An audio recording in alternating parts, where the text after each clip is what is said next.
She was screaming. Not just yelling screaming, the kind that breaks glass and shatters any illusion of composure. Her hair was in rollers, one slipper half off.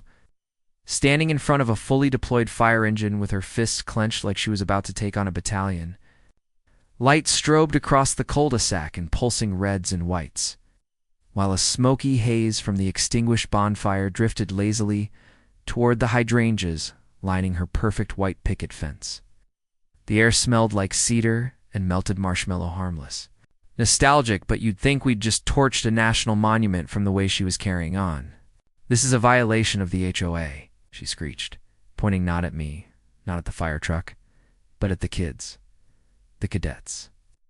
They were frozen mid-pack, cupped, their yellow helmets still on, some gripping water hoses, others wide-eyed behind face. Shields. One of the parents started filming, and the moment the camera phone came up, Karen's face twisted with even more rage, which I hadn't thought physically possible. I was standing beside the engine, arms crossed over my uniform, watching.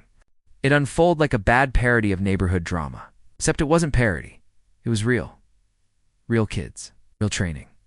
And a real woman trying to stop a city-sanctioned fire safety program because she didn't like the look of it? Before I tell you exactly how it all went down. Let us know where you're watching from in the comments. Second HOA board member Doug, I think, was standing behind her, sweating bullets and trying to look anywhere but at the camera. "Karen, maybe we should." He started, but she whipped around and hissed something I couldn't catch, and he shut up real fast. I wasn't surprised. I'd seen this side of her before, but never so publicly. Never with neighbors watching from their porches or the fire chief's SUV idling just behind mine. She wasn't just embarrassed, she was exposed. You could feel the neighborhood's patience unraveling with every decibel of her voice. But she kept going. She called me reckless, said I was endangering property, accused me loudly of weaponizing fire in a residential zone, whatever that meant. It would have been funny if it hadn't been terrifying. She knew exactly what she was doing. She wanted to paint a picture. The uniformed fire chief turned pyromaniac, a rogue homeowner torching backyards under the guise of training teens. And for a moment, I wondered if anyone would actually believe her. That was the power she'd held over this place for years. People gave her the benefit of the doubt, not because she was trustworthy, but because it was easier than challenging her. But today was different. One of the kids, a 16-year-old I'd trained since last fall, stepped forward and quietly said, "We followed all safety protocols, ma'am." His voice shook. She turned on him like he'd spit in her face.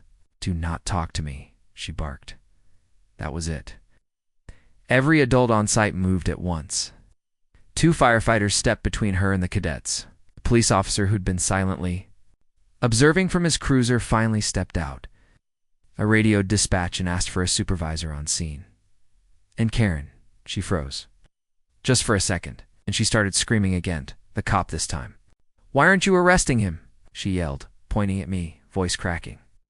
The cop looked at her, then at me, and said flatly, "Ma'am, that man is the fire chief." The words hit her like a slap.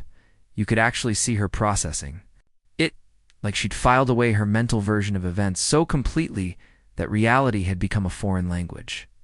"I don't care if he's the Pope," she finally said, which didn't help her case. And right on cue, a second neighbor stepped outside with a phone, clearly recording. More neighbors followed. One woman yelled, "You leave those kids alone."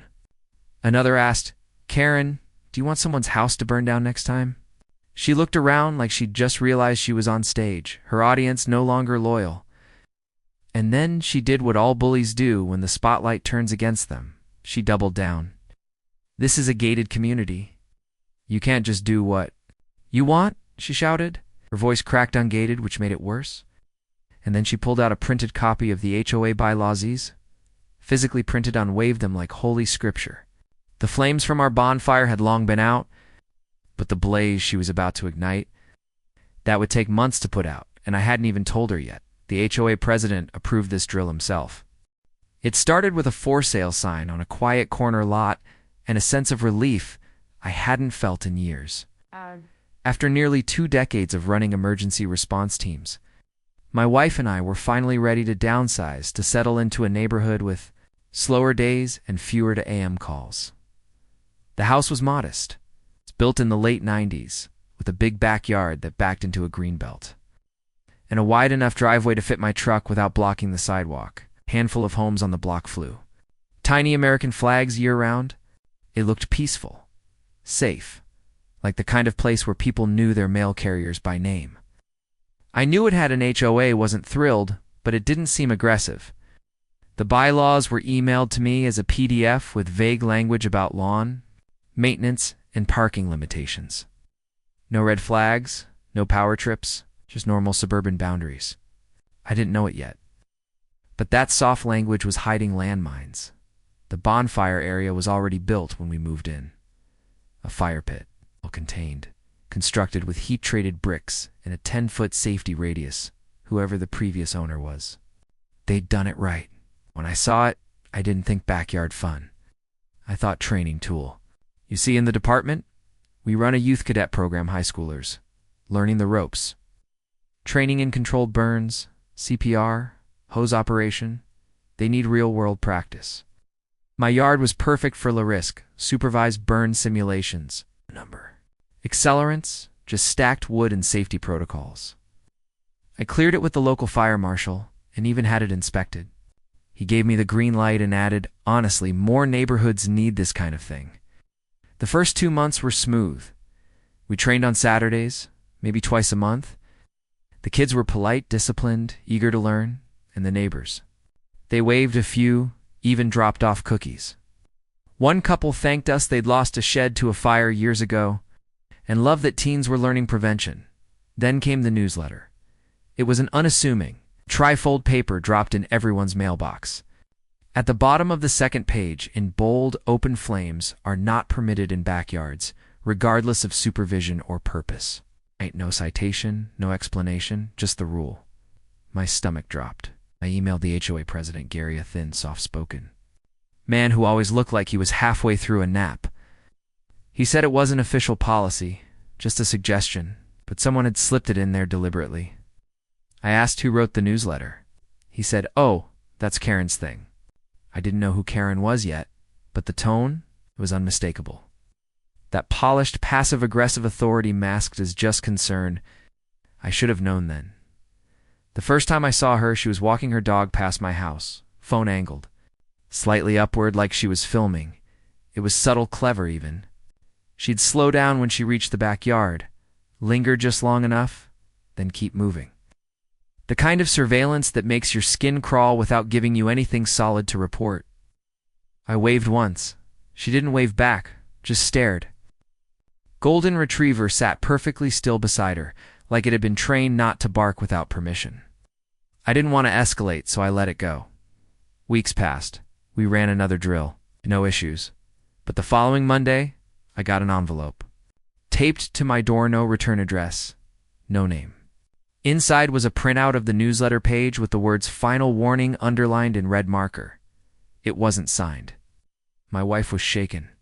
I told her not to worry. She's bluffing, I said. Ash, there's nothing in the bylaws against this, but deep down I had a feeling this wasn't about rules. This was about control, and Karen didn't like losing it. I brought the issue up in the next HOA meeting, calm and professional. I explained the cadet program, showed the fire marshal's written approval, even offered to give a safety demonstration. Karen sat 3 seats away, arms folded, not looking at me. When I finished, she raised her hand. "With all due respect," she said, "this is a residential neighborhood. We didn't sign up for smoke and sirens." I reminded her that the drills were low-key and scheduled in advance. She waved me off. What if someone has asthma? What if a spark hits a tree? What if a child wanders into the fire? Trembled just enough to seem sincere, but her eyes. Gary deferred the discussion to the next meeting, said he'd look into it, and just like that, the room went quiet. It's not because anyone agreed with her, but because nobody wanted to challenge her. I didn't know it yet. But Karen had made this her turf years ago. She wasn't just on the HOA board. She was the shadow mayor of the entire cul-de-sac.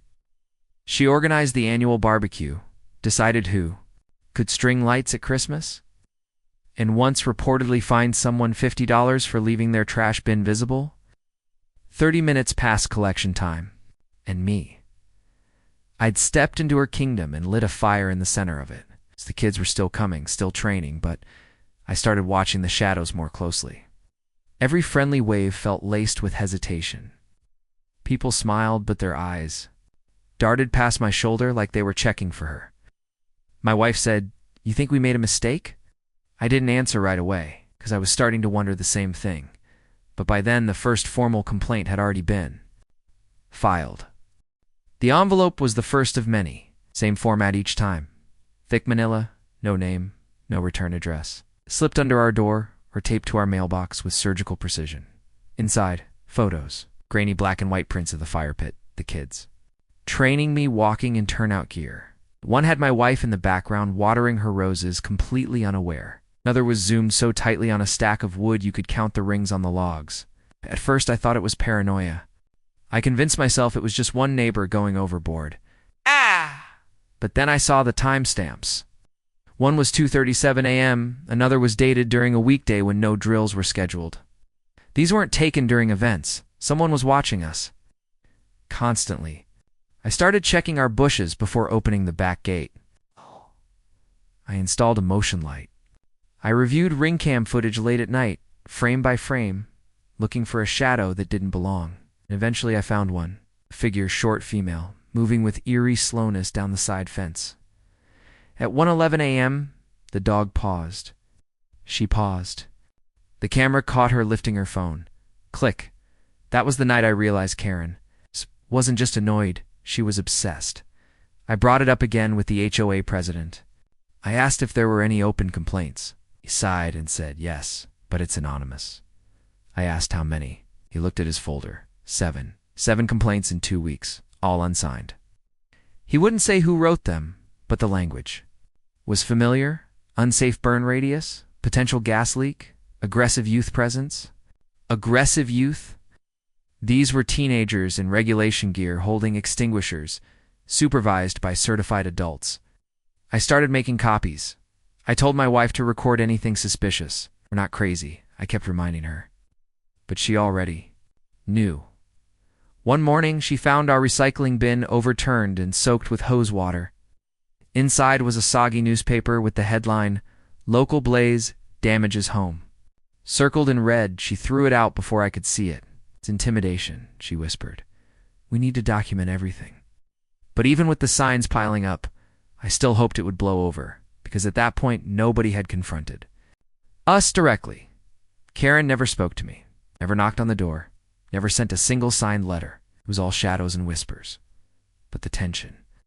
You could feel it humming like static. Eli, one of the cadets, said his mom had been asked if she knew her son was playing with fire. Another kid's dad told me his grill had been tagged with a bright orange sticker, non-compliant. It wasn't from the city. Didn't even have an issuing office. Just the word HOA in block letters and a list of made-up code violations. And when he brought it up at the monthly meeting, Karen smirked and said, "We've had reports of illegal cooking appliances." Her tone was casual, controlled. The way someone talks when they're trying to set a trap and daring you to step in it, that was her game. Gaslight, isolate, intimidate, and we kept underestimating her. Because she never yelled. Not yet. She just watched. Her blinds were always tilted, open just enough to see out, never fully raised. I'd catch a glint of reflection when I parked. Once I thought I saw a camera lens. We started parking further up the street, walking in pairs. Every weekend, I'd inspect the fire pit before and after drills, taking pictures for evidence. Because I knew somehow I was going to need it. One Saturday, I overheard a neighbor, Mark, on his phone outside. "I don't know. She says they're violating codes," he whispered. "But the guy's a fire chief. Who do I believe?" That sentence stuck with me. Who do I believe? It meant her story was working, that even though the evidence was on my side, the doubt she planted was growing. Slowly, quietly, like mold behind drywall. And still I didn't push back, not publicly, not yet, because I was still trying to play fair. The cadets were the ones who noticed it first. One said he saw Karen at the local hardware store, asking an employee about spark-resistant mulch. Another said she'd followed their car for 4 blocks before turning off. These weren't just coincidences. She was escalating, watching more, pushing closer. One night after drills, I walked out to the pit and found a dead bird laid in the center, its wings spread like a grotesque offering. Hadn't been burned, just placed there, deliberate. That's when I knew it wasn't about fire. It wasn't even about the HOA. It was about me. I'd challenged her sense of power, and she wanted it back. She called it protecting the community. I called it something else. The next complaint wasn't anonymous. It came printed on official HOA letterhead, delivered in a manila envelope like all the rest, but this time it was signed. Karen Whitmore, Vice Chair. The tone was clinical, but the intent was unmistakable. Ongoing community concern regarding open flame training activities conducted in residential space has necessitated formal review, it read. Please cease all operations involving combustion until HOA board completes safety evaluation. No law cited. No mention of the fire marshal's prior approval. Just Karen's signature and an invented authority she wielded like a badge. My heart pounded as I read it, not because I feared her, but because I finally had proof she was done hiding. She was stepping into the light. I knew the minute she did, she'd overplay her hand. Still, I drafted a reply. Polite, professional. I attached a copy of the fire marshal's written approval, outlined our safety protocols, and invited the HOA to observe a drill. Then I CD, the marshal himself, City Fire Administration, and my attorney. 2 hours later, I got a reply. Not from Karen, from Gary, the HOA president. Let's all take a breath. We'll revisit this at the next board meeting. Translation. He was terrified of her too, but Karen wasn't waiting for the board. That week, one of the cadets found the fire pit covered in cat litter and broken glass. It looked like someone had emptied an entire trash bag into it and then stomped it flat. I reviewed the ring cam footage. Sure enough, 3:06 a.m. Karen, in a hoodie, walking a different route than usual. She stopped by the pit, looked around, and vanished off screen. 10 minutes later, she walked back the opposite way, no hoodie, different shoes, carrying an empty bucket. I clipped the footage and filed a report with the non-emergency line. They said it was a civil matter. I wasn't surprised. I added it to my growing folder, now nearly an inch thick. My wife made copies and stored one at her office. The next morning, someone scratched the word arsonist into the side of my mailbox. Not painted, scratched. Deep, ragged letters like they were carved with a key. I replaced it, filed another report. And that same night, the neighborhood Facebook group lit up with a new post. Has anyone else noticed the smell of smoke lately? Asking for concerned friends. It had Karen's fingerprints all over it. She never signed her name, but the pattern was obvious. Vague concern, passive language. Implication without accusation. Some residents are worried about air quality. Should children be playing near exposed flames? Not judging, just wondering what's the liability. Comments flooded in. Some backed her. Others asked questions. But a few neighbors started pushing back. One wrote, "Pretty sure this is about the fire chief. He's literally training cadets." Another added, "He cleared it with the city." This is harassment. That comment thread mysteriously vanished the next day. Another neighbor, single mom, 2 kids, messaged me privately, "Be careful." She told me I'd regret siding with you. That did it. I stopped waiting. Pulled every clip from the ring cam, compiled every letter, and made a second backup on a hard drive. If she wanted a war, I was going to win it with receipts. But Karen wasn't just targeting me. She started going after the cadets. Eli's mom texted me a screenshot, an anonymous message sent to her work email, claiming her son was being exposed to dangerous conditions and that legal ramifications could follow. Another parent found a typed note slipped under their windshield during a grocery run. Is this what responsible parenting looks like? It read, no signature, no contact. It's just a link to a news article about a house fire. None of the cadets backed out, but they were scared. One asked if we needed security. I told them I'd handle it. Started meeting the kids at the front of the neighborhood, walking them in 2 by 2 like we were escorting dignitaries through hostile territory. The irony. Karen kept calling herself a protector. She told the board in an email that she was advocating for neighborhood safety and exposing structural risk before tragedy strikes. She even quoted fire statistics incorrectly. That's when I realized she'd been researching me, not just my job me. In that same email, she referenced a fire I'd responded to 5 years earlier, one where a civilian had died despite our efforts. It wasn't common knowledge. It wasn't in the papers. You'd have to dig through department reports to find it. My hands went cold. She was using my history as a weapon, twisting tragedy into leverage. My wife looked at me and said, "She's unwell," but that wasn't quite right. Karen wasn't. Unwell, she was methodical. This wasn't chaos. This was a strategy. Undermine credibility. Scare the kids, turn the neighbors. She called it protecting the community. I called it psychological warfare.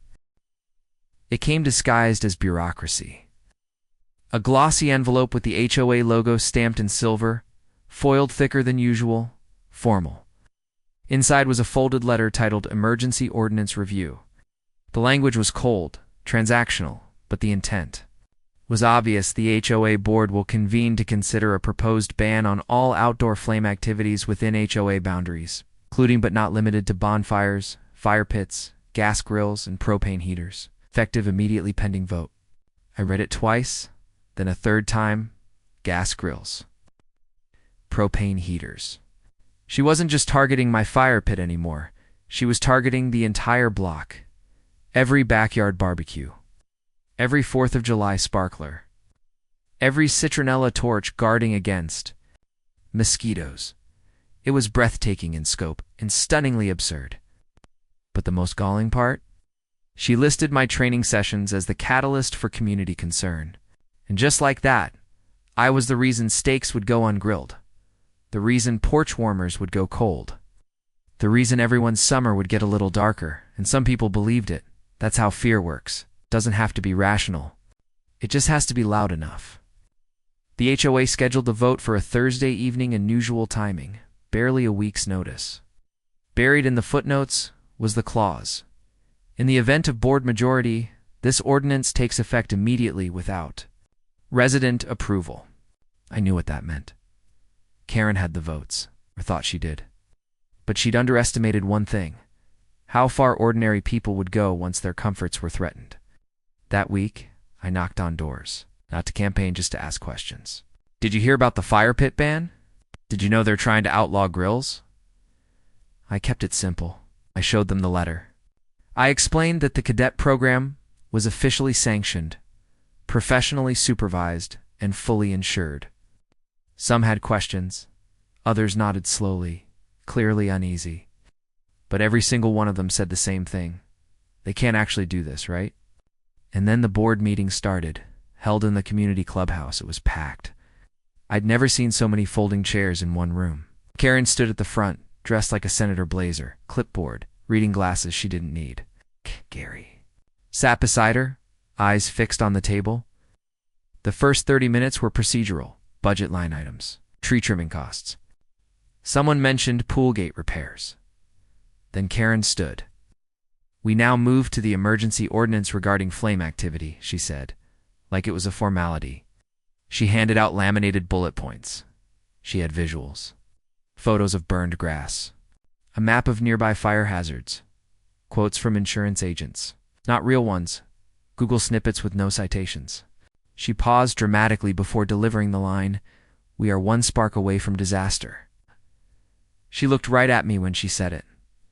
I stood up calmly. Not to shout, not to argue, just to speak. I introduced myself again for the benefit of anyone new. Fire chief? 20 years? 2 commendations? Lead trainer for youth cadets? I laid the fire marshal's report on the table. This training program meets and exceeds every municipal safety code.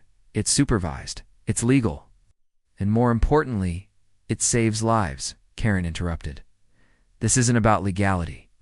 This is about community standards. Let's talk about standards then, like intimidating minors, vandalizing property, filing false complaints. Gasps rippled through the crowd. Karen's smile faltered. "We have no proof of any of that," she said. I clicked the remote. On a projector I'd set up earlier, ring cam footage played. The mailbox scratch, the cat litter dump, the 3 a.m. walk by, her hoodie, her face. Dead silence. Then someone marked from 2 houses over stood up and said, "You've been lying to us," a woman in the back whispered. "Is that her on the tape?" Karen stepped forward like she might deny it, but her mouth didn't open. Gary finally spoke. "I moved to delay the vote pending investigation." Karen turned on him. "You promised me, but the damage was done." Another board member seconded the motion. A third nodded. The ordinance was tabled, not defeated, but stalled, long enough for people to start asking questions. Long enough for me to rebuild trust. I didn't gloat. I didn't raise my voice. I packed my projector, thanked those who spoke up, and walked out with my head high. But Karen, she stayed behind, alone at the front, gripping that clipboard like a weapon. That night after the vote was stalled and the whispers began to shift away from me and back toward Karen, I sat at my dining room table and opened a fresh folder label maker in bold. Evidence HOA conflict. It wasn't for court, not yet. But I needed order. I needed a paper trail. Every ring cam clip was categorized by date and time. Every letter scanned and saved twice PDF and JPEG. My wife created a shared drive. Password protected, with read-only links I could send to city. Officials, if things escalated. I wasn't just a fire chief anymore. I was a case manager in my own life. The next morning, I installed a second ring camera on the side yard, positioned low to catch the fence line where Karen liked to lurk. I added a motion sensor that triggered a silent ping to my phone. I posted a laminated sign, "Security surveillance in progress, footage recorded." My wife asked if it was overkill. I said not yet, because she hadn't backed off. She'd only paused. Sure enough, that Friday at 4:12 a.m., the sensor pinged. Karen, again. This time in a wide-brimmed sun hat, like that could hide her from infrared. She walked the edge of our property, turned once toward the camera, and vanished into the dark.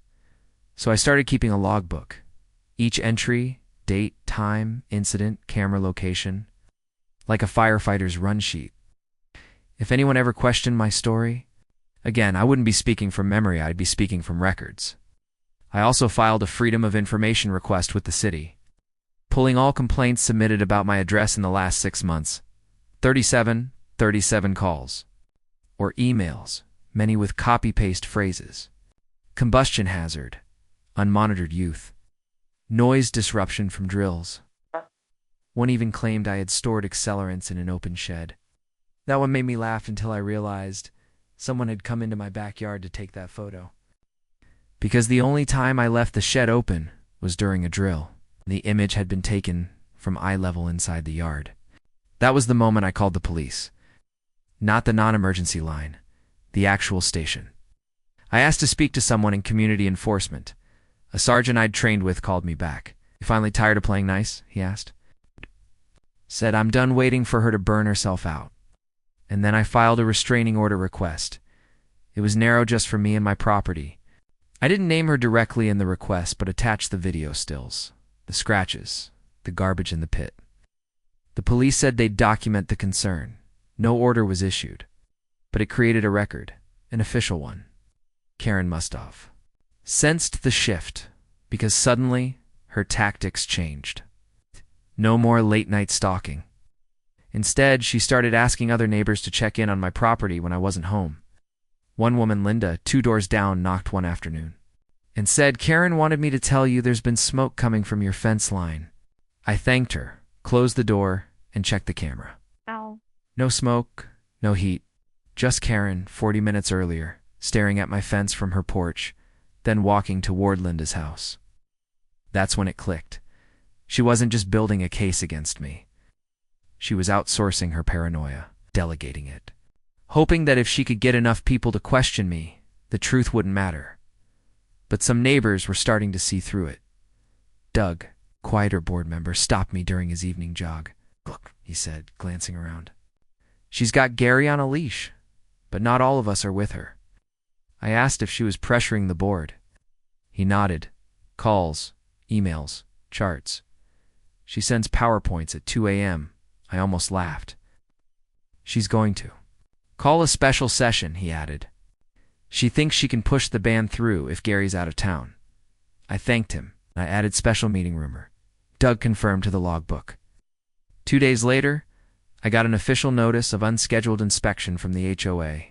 No date, no name of inspector. It's just a single sheet of paper asking for access to backyard four-flame risk assessment. I left a typed response on the mailbox, request denied. All inspections must be scheduled with resident present. Violators will be reported to law enforcement. Then I posted that note to the Facebook group publicly. That post changed everything. Within hours, 5 other residents shared similar notices. All unsigned, all demanding backyard access. One woman said her elderly father had been confused and let someone in Karen wearing a reflective vest. Another man, a veteran, called it a break-in wrapped in red tape. That thread exploded. 40 comments in 2 hours. Gary stayed quiet. Doug liked every single comment. Karen deleted her account for 3 days. But the final move came from me. I invited the fire marshal again, this time to speak publicly at the next board meeting, not to defend me, just to clarify municipal code. And when he stood up that night and said, "There is no code being violated here. This resident is fully authorized for training burns under supervision," Karen didn't say a word, not even a rebuttal. She just stared at her clipboard, eyes unreadable. She called it protecting the community. I called it her final warning. It happened on a Saturday morning, the one day I hoped she'd stay quiet. We had 16 cadets on site, helmets on, jackets zipped, drills mapped out down to the second. It wasn't a live burn this time, just hose practice and containment. Scenarios. My team was stationed in zones. Safety officer on perimeter. First aid kit prepped. Radios tested. We were running it like clockwork. I was at the front of my driveway, clipboard in hand, when I heard it. The unmistakable scrape of tires against gravel and the slow hiss of a car coming to a full stop right across my driveway. I looked up. It was Karen, her beige sedan angled, diagonally blocking the entrance. Her window was down, and her expression was stone. I walked over, careful to keep calm. "You need to move your car," I said. She didn't blink. "This is a safety violation," she replied. "There are minors operating city equipment on residential property. I'm invoking Article 7. I'd memorized the bylaws by then. There was no Article 7 that applied. I told her that. She smiled thinly. "I'm on the board. I have authority." And then she crossed her arms like that. Settled it. That's... When the alarm tone went off, not from my house, from the command radio I kept clipped to my belt. One of the cadets had triggered the perimeter panic button. It wasn't an accident. We trained for that. Panic meant obstruction, threat, or medical emergency. I spun toward the yard. The other adults were moving. One of the teens, Madeline, was ushering to younger cadets behind a barrier. My safety officer approached. "She walked right into the hose lane," he said. "We told her to leave." "Wouldn't?" My chest tightened. I walked back toward the car. "Karen," I said, louder now, "you've entered an active training zone. You're not authorized to be here." She raised her phone. "I'm documenting this for the HOA." "You're obstructing a city-sanctioned fire drill," I countered. "Move your vehicle." She didn't. So I called dispatch. "I need a cruiser at my address. Civilian obstruction of safety operation in progress." She heard every word, and for the first time she hesitated. "Are you threatening me?" she snapped.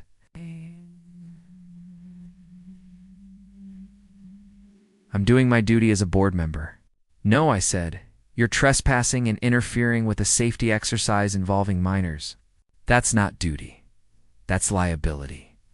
Her hand trembled slightly as she held the phone. She realized maybe too late that I wasn't bluffing. I'd played fair for months. But this was the line, and then the sirens started. One squad car, then another, and behind them, as if the city itself was responding to her madness, a fire engine rolled into view. Not from my department. This was from a neighboring precinct mutual aid. I hadn't called them. Someone else had. Maybe a parent, maybe a neighbor. But the moment those lights hit her windshield, Karen's illusion of authority cracked. The officer stepped out and walked to her window. "Ma'am, you're blocking access to a permitted emergency drill. You need to move your car now." She argued. said it was private property. HOA. Jurisdiction. The officer shook his head. City code overrides HOA policy. You're in violation of obstruction statute. She didn't move until the fire captain approached. He recognized me. We shook hands. Heard you've got a Karen situation, he said quietly. We've seen the posts. Karen paled. Ed. Posts, she asked, but no one answered, because by then, phones were out. Parents recording, neighbors live streaming. One cadet quietly said, she's really doing this. Another whispered, is this part of the drill? I wished it was. The officer issued her a verbal warning. She moved the car but only 10 feet. Still on the curb, still glaring. This isn't over, she muttered as she rolled up the window. I ignored her. I turned to the kids, raised my voice, and said, reset drill. From the top, let's finish strong. And they did. The cameras watching, with neighbors nodding, with one HOA tyrant fuming in her front seat. The cadets completed the full sequence flawless, safe, efficient, powerful. When it ended, people clapped. It wasn't a roar. Just a ripple of applause from the edges of the crowd. This wasn't for MIT, it was for the kids. For their discipline, their grace under pressure. Karen drove off before it was done. The officer handed me an incident report form and said, You'll want to file this officially? It's not just HOA now. She broke a city code. I nodded. The kids packed up. Parents shook my hand. Someone handed me a Gatorade. It felt surreal. We weren't just responding to emergencies anymore. We were the emergency. A community divided by one woman's power trip, united by her downfall. The Facebook group exploded that night. Video clips, memes, comments. Someone posted, she blocked a fire drill for teenagers. Who does that? The replies were brutal. She called it protecting the community. The internet called it something else entirely. The citation hit her mailbox the following Tuesday: obstruction of a city emergency training, a misdemeanor charge. It wasn't just symbolic. It carried a real fine and a court date. Karen didn't mention it publicly, but the news spread faster than any HOA memo she'd ever sent. By Thursday, the police incident report was circulating online, shared in Facebook comments, reposted on Nextdoor threads with screenshots from the live stream. HOA vice chair faces charges after blocking youth fire drill. That headline ran on 3 local outlets by the weekend. A reporter even called my office asking for comment. I declined to let the footage speak for itself. But the community wasn't quiet. Someone printed out the article and pinned it to the HOA bulletin board at the clubhouse. By Friday, it was covered in sticky notes. Finally, about time. Kids greater than Karen's. Karen tore it down, of course. But not before someone laminated a backup and posted it in their window with duct tape. She couldn't silence the narrative anymore. For the first time since we moved in, the fear she'd built, the quiet compliance she weaponized, was cracking in full view. Then the CI and desist. Arrived not for me, for the HOA, issued by the city's legal counsel. Any further interference with authorized emergency services or personnel will result in civil penalties and potential injunctions. That letter went to every board member. Gary knocked on my door the next morning, visibly pale. This has gotten out of hand, he said, voice shaking. I didn't disagree, but I also didn't sympathize. You let her run this place like a dictatorship, I said. Now you're surprised there's a rebellion? He didn't reply, just stared at the street. She's calling an emergency session to remove you from the neighborhood safety committee, he finally said. I almost laughed. There is no committee, I told him. She made it up. And yet she was planning to vote me out of it. The logic was absurd, but the intent was clear. If she couldn't control me, she'd try to erase me. But her grip was slipping. People started coming forward, too. Families filed complaints against her with the HOA for unauthorized surveillance. One woman, Beth, a retired teacher, submitted a sworn statement saying Karen had instructed her to walk by the fire chief's house at odd hours and note any smoke or sounds. Beth felt guilty. I thought it was about safety, she wrote, but it became clear it was personal. Another neighbor attached photos of Karen wearing a city worker vest and pretending to inspect properties. The HOA's insurance provider caught wind of the drama and sent a letter threatening to reevaluate coverage if board misconduct continued. That's when Gary broke. Scheduled a special public forum, not a board meeting, but a full resident session, recorded and open to comment. Karen tried to cancel it. He overruled her. And that night, in a packed clubhouse, the community spoke. One by one, residents stood up and told their stories.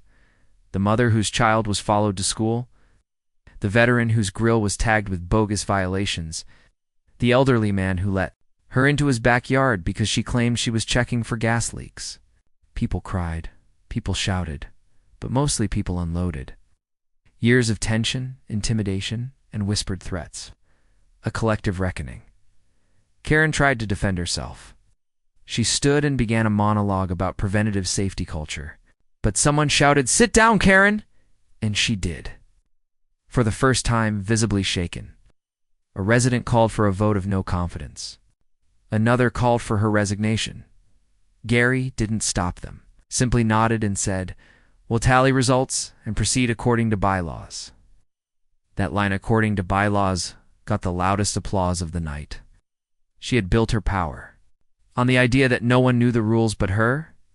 But now the community, they knew the codes, they knew the truth, and they'd seen what happened when someone abused a clipboard and a title and used it to go after firefighters and kids. Karen was still technically a board member, but legally, socially, she was radioactive. No one returned her emails. No one acknowledged her patrols. Her influence evaporated. And the bonfire pit, it was cleaner than ever. He repainted the brick, added a new hose reel, and installed a weatherproof sign. Authorized fire training area, do not obstruct. One of the cadets suggested adding Karen-free zone. I smiled, but said no. We didn't need a joke to win. We had the truth. Laws. The footage. And now, the community. She called it protecting the community. The community called it a coup. The court date was set for a Tuesday morning in late spring, quiet, unassuming on the surface, but word spread fast. By 9 a.m., 5 neighbors had gathered outside the municipal courthouse, sipping coffee and pretending they just happened to be in the area. Inside, Karen sat at the defendant's table, flanked by an HOA-appointed attorney she barely looked at. Her charge, obstructing an authorized emergency training exercise, wasn't dramatic by legal standards. But the implications? They were enormous, because it wasn't just about the cadets or the pit or the vote. It was about what she represented, a private citizen using her position to disrupt a public good. The judge read the report, reviewed the ring footage, and listened to testimony from the responding officer. Karen barely spoke. She pled no contest, likely advised to avoid a full trial. The fine was modest $750, but the conditions were poetic. Mandatory community service. To public safety education sessions. In a 6-month order to stay at least 100 feet from any city-sanctioned fire event. In other words, stay away from me, my yard, and the cadets. The ruling wasn't televised, but it didn't need to be. A local journalist wrote a piece titled, "From Fire Pit to Courtroom, How a Neighborhood Burned Its Bridges," and included a pull quote from the judge, "There is no HOA policy that supersedes public safety." That line made it into every group chat, every neighborhood thread, was printed out and pinned to a corkboard at the firehouse. Karen's reign wasn't just over, it was now a punchline. HOA elections came next. Gary resigned for personal reasons, and 3 new board members were voted in during the most attended meeting in HOA history. Karen tried to run again. She submitted a letter, her usual bullet points, a list of goals titled Restoring Order. But nobody seconded her nomination, not one person. When her name was read, the room went silent. That silence said everything. She wasn't just unpopular, she was untouchable in the worst way. And then came the bans. The HOA updated its bylaws. Any board member facing legal action for abuse of authority could no longer serve in any official capacity. They called it the Whitmore Clause. It passed unanimously.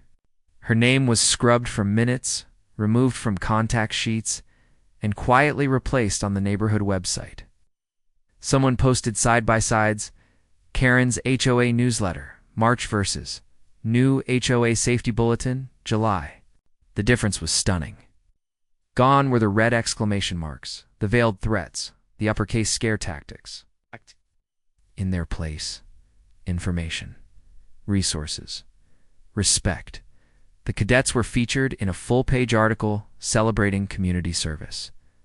We even got invited to give a demo at a city safety fair. Karen didn't attend, of course. She was rarely seen outside anymore. No more walks at dawn. No more driveway standoffs. Her once daily patrols vanished. A neighbor said she now parked 2 blocks away and walked home from around the corner. Like she didn't want to be seen entering her own house. But the neighborhood saw everything. There was a birthday party that summer, hosted by the same family, whose grill Karen once tried to ban.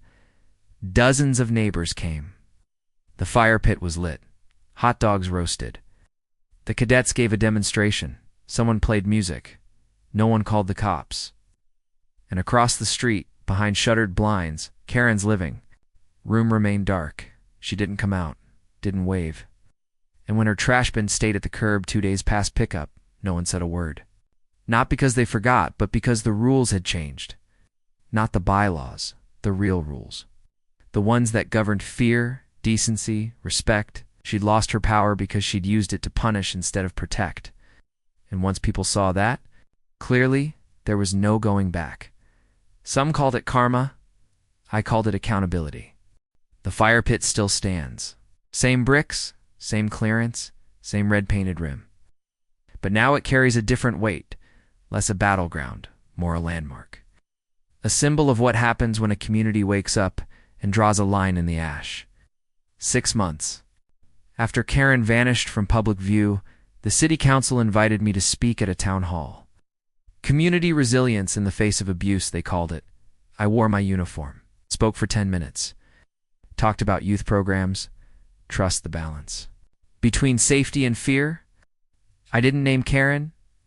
I didn't have to. Everyone already knew the story. They'd lived it, shared it, learned from it.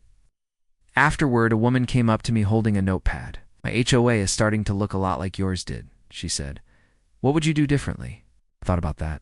And I looked out at the crowd, at the faces that once stared at the ground while Karen held the mic, and I said I'd set boundaries sooner. I'd never assume silence means agreement, because that was her power-unchecked silence. But not anymore. The cadet program grew. Word spread to nearby counties. We added 5 new students that fall, including 2 who'd first seen our drills from across the street, back when Karen blocked the driveway. One of them, Yalan, asked why there was a laminated sign on the gate that read, "Let them train." I smiled, told him it was a reminder, not for outsiders, for us. A reminder that we didn't win because we shouted louder. We won because we documented, because we stood calmly while she spiraled, because we let her unravel herself, frame by frame, post by post. And when the final call came, when she crossed the legal line, we didn't cheer. We simply moved forward without her. It's real justice, not the courtroom kind, but the kind that rewires a community from the inside out. Karen sold her house 3 months later. No big moving truck, no goodbye party, just a single real estate listing that sat stale for weeks until someone out of town scooped it up.